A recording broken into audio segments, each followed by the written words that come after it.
Hello mga Karanggang! Happy New Year, everyone! Bago ang lahat ay gusto ko munang ibigay ang regalo ko sa inyo. Uy, meron! At maaari mo nang kunin para sa grupo ninyo. You know? Krish, maaari mo nang kunin ang para sa grupo ninyo. Grabe! Grabe! At ikaw din, Shinjo, maaari mo nang kunin para sa grupo ninyo.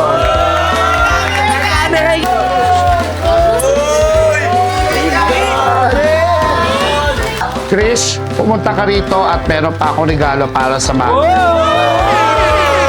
Grabe, meron silang kit. Grabe! At guys, kagaya ng ipinangako sa inyo, nandito tayo ngayon sa Baguio. Bigla. Nag-promise ako sa inyo na bibigyan ko yun ng pocket money. Miles, maaari mo nang kunin. Uy! Meron! Uy! For you? For you? For you? For you? And for me! Happy New Year! At syempre, meron din yung mga ibang kasama ninyo. Parang lolo!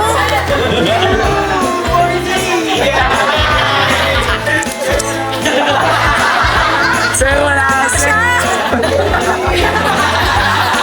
Kung mapapansin ninyo, sa lahat na mabinigyan, si Kasumi lang ang wala. Dahil ngayon ay birthday niya.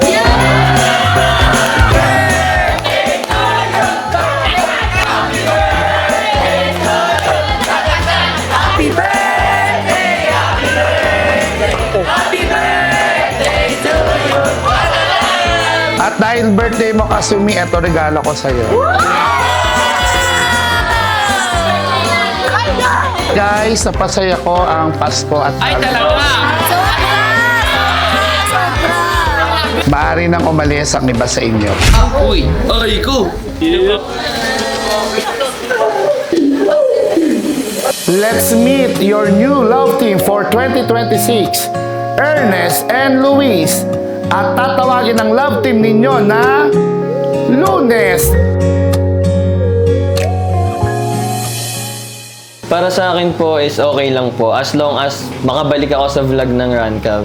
Kasi kahit sino naman po ang i-partner sa akin ni Direk, ay okay lang po sa akin at gagawin ko yung best ko. Okay lang po sa akin, kahit sino po din yung partner sa akin. Pero mas okay na si Ernest kasi komportable na din po kami sa isa't isa since magkakilala na rin talaga kami before. Para sa akin po, mas okay na po sa akin si Luis. Kasi sabi niya nga po, meron kaming past. Kasi siya po yung first love and first girlfriend ko. Ayan. So, ayun, nag-meet lang po ulit kami sa parade kasi kailangan ni Sir ng princess and siya ang kinuha. Tapos kailangan naman din ni Sir ng prince and ako po yung nakuha ni Sir. Ako yung napili. So, ayun, nag-meet po ulit kami dalawa.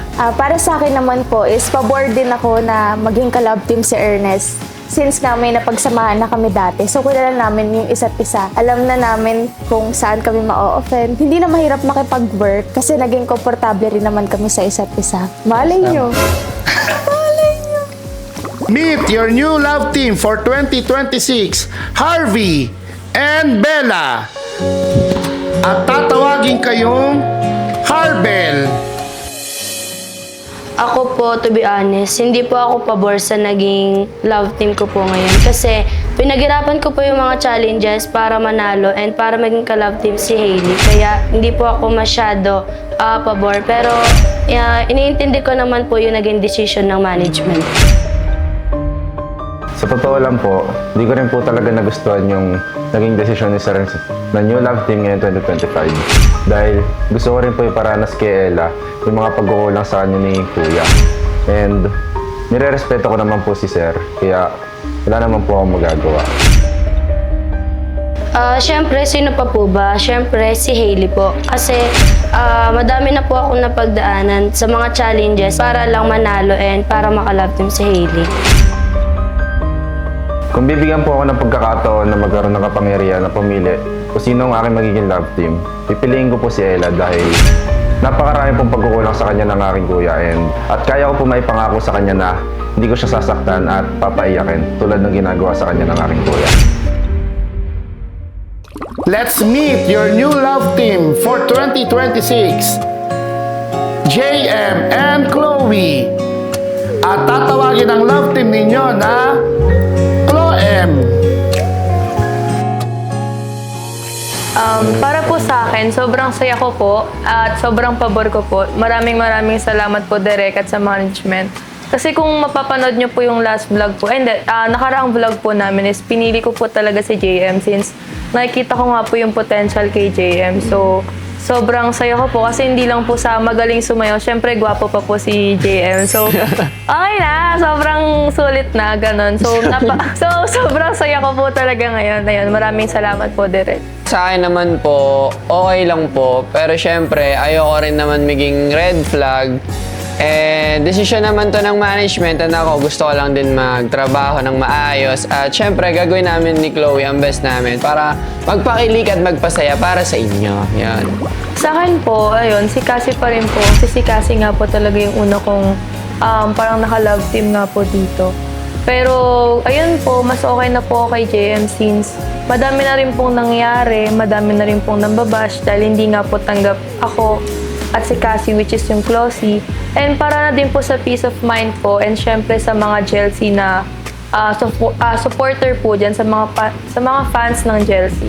So yun, masaya na po ako na sa bagong love team ko, which is si JM. Pero kung bibigyan po ako ng chance, yun, si Cassie pa din. Kung ako naman po bibigyan ng kapangyarihan para mamili kung sino ang pipiliin ko sa gusto ko maging ka-love team.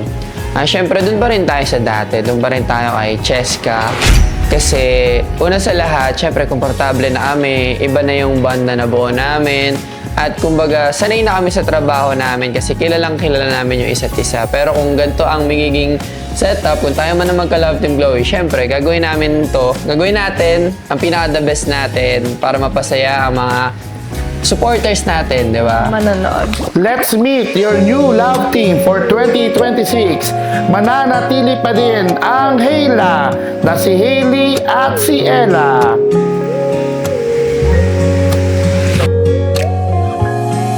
Siyempre naman po sir, pabor na pabor po ako kasi ako naman po yung pumili sa mga ka-love team ko at yun ay si Hailey pa rin po. Siyempre, si Hailey pa rin po yung pipiliin ko kasi alam ko naman na hindi po talaga siya ganon at saka madami na rin kaming pinagdaanan at nadala lang siya sa sitwasyon. Ako po, syempre, pabor na pabor po ako kasi po nung nasa likod ako ng pinto habang inaantay ka kung sino pipiliin mo sa amin dalawa ni Harvey. Nag-flashback sa akin lahat ng ginawa kong mali sa'yo. Tapos, nagsisi ako ng sobre. Kaya nung pagbukas ng pinto tapos nakita kita, grabe talaga yung tuwa ako. Naiyak na nga ako, di ba? Kasi, sobrang tuwa ako talaga nung ako yung pinili mo. Kasi akala ko kapatid ko yung pipiliin mo. Kaya sobrang thankful ko talaga sa'yo, Ella, nung pinili mo pa rin ako kahit ang dami ko nang nagawa sa'yo mali, nasaktan kita. Sobrang thankful ako sa'yo. Kaya this time, Ella, babawi ako sa'yo na sobra.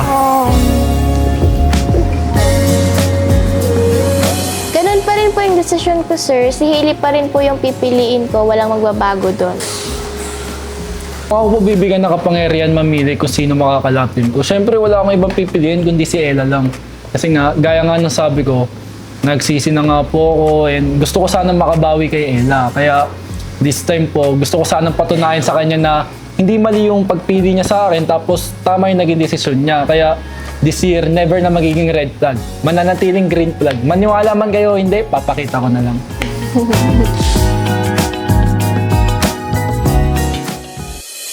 Meet your new love team for 2026.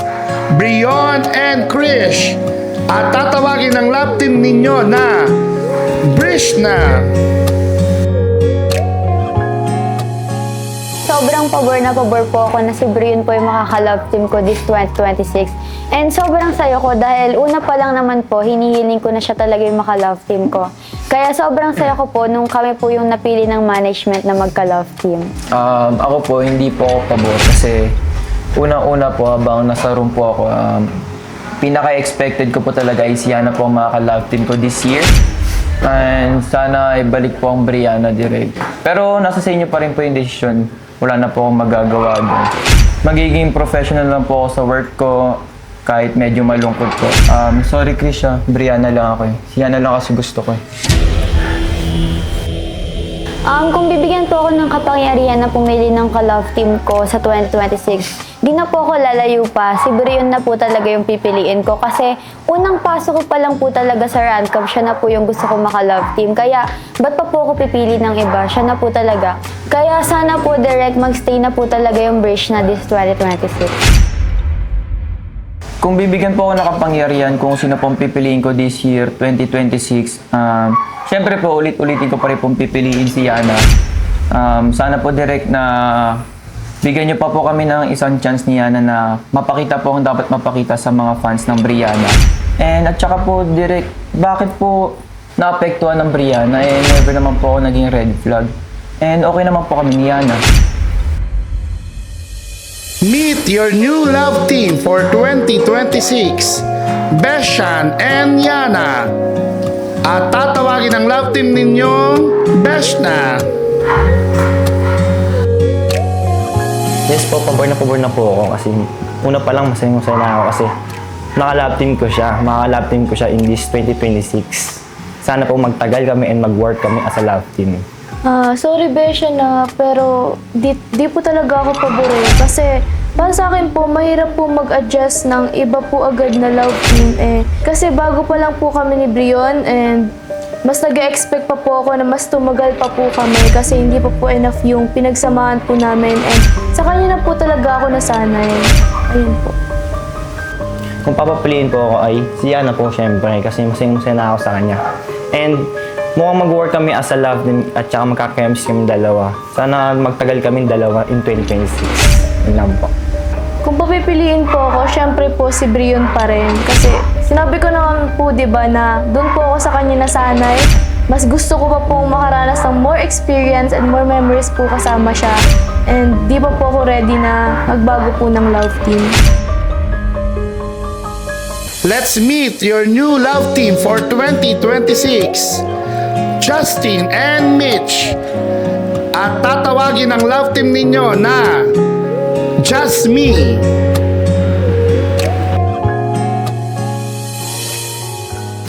Sa akin po, pabor po sa akin. Super happy and grateful po ako na si Mitch yung magiging kapartner ko this 2026. And gusto ko lang din mag-thank you kay Sir Ronald and sa buong Rancam management na binigyan kami ng chance ng mga Candy Boys na makapasok at mapakita yung mga kaya namin gawin. Ako sir, to be honest, hindi po ako pabor sa naging love team ko ngayon. Sorry pero kasi feel ko sir, sobrang lungkot ni Miles ngayon. Saka ako rin po, sobrang lungkot ko na nagbago yung love team namin. Kasi po, sinabihan po kami ng management na hindi na daw po kami pwede mag-content kasi nga po, nag-change po ng love team. Which is, sobrang hirap po sa amin ni Miles ngayon kasi po, sa lahat po ng pinagdaanan namin, alam niya na po yun kung gaano kalalim yung pagsasamahan namin ni Miles. Kaya parang hirap po i-let go tsaka mag-change ng love team. Kung bibigyan man po ako ng chance na pumili, ang pipiliin ko po talaga ay si Mitch. Since matagal na po talaga akong humahanga at sumusuporta sa kanya at gusto ko pong patunayan sa kanya na deserving ako maka-love team ni Mitch this 2026. Sir, para sa akin po, patuloy ko pong pipiliin si Miles na maging ka-love team ko kahit ilang change love team pa po yung maganap. Si Miles pa rin po talaga yung pipiliin ko. Let's meet your new love team for 2026, Miles and Kiara. Ang love team nyo ay tatawaging Milyara.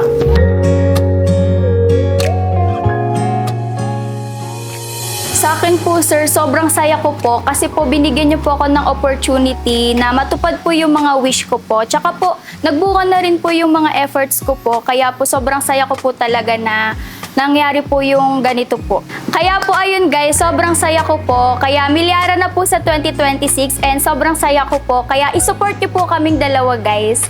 Miles, pahag naman ako. Dream ko to eh.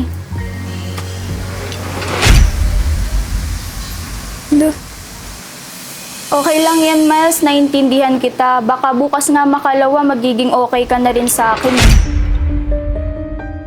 Di, sa akin po, sa totoo lang po talaga, sobrang sama po ng loob ko sa nangyari pong desisyon ng Rancab, lalo na po ni Derek. Kasi ako ilang beses ko na po iniisip simula na nangyari itong desisyon na to na ano bang rason para hindi kami maging magka-love team ulit ni Mitch sa 2026. Kasi ginawa ko naman po yung trabaho ko bilang love team ni Mitch kasi ilang taon na po kami magka-love team and alam niyo naman po wala nangyayari sa aming masama, wala pa nangyayaring gulo. And alam niyo naman po na hindi po namin pinapansin yung mga candy, lalo na po ako kasi iniisip ko po yung may isip sa akin ni Mitch kapag nag-interact ako or kung ano man gawin ko sa candy. Kasi iniiwasan ko po maging red flag and lagi ko pong ini-establish yung maganda kong image. Kaya yun. Ako po, pipiliin ko pa rin po talaga si Miles kasi po totoong-totoo po talaga kung ano po yung mga gusto ko pong mangyari. Tsaka po yung sa audition po, siya po yung pinili ko kaya gusto ko po talagang mapatunayan sa inyong lahat na karapat-dapat po talaga ang Milyara sa 2026. Kung ako naman po, mabibigyan po ng kapangyarihan makapili po ng love team sa 2026. Siyempre po, walang iba, si Mitch pa rin yung gusto ko maka-love team. Kasi sa totoo lang po, ayoko po talaga maka-love team si Kia. Sorry po.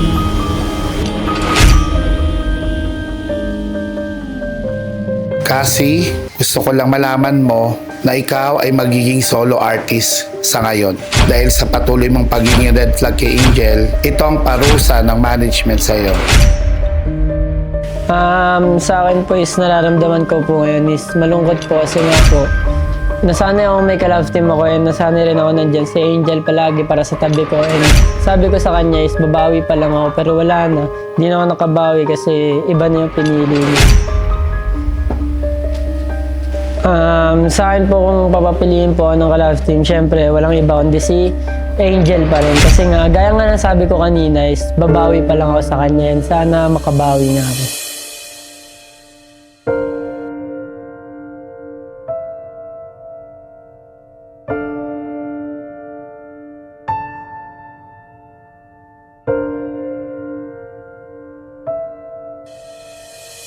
Meet your new love team for 2026, Migs and Angel.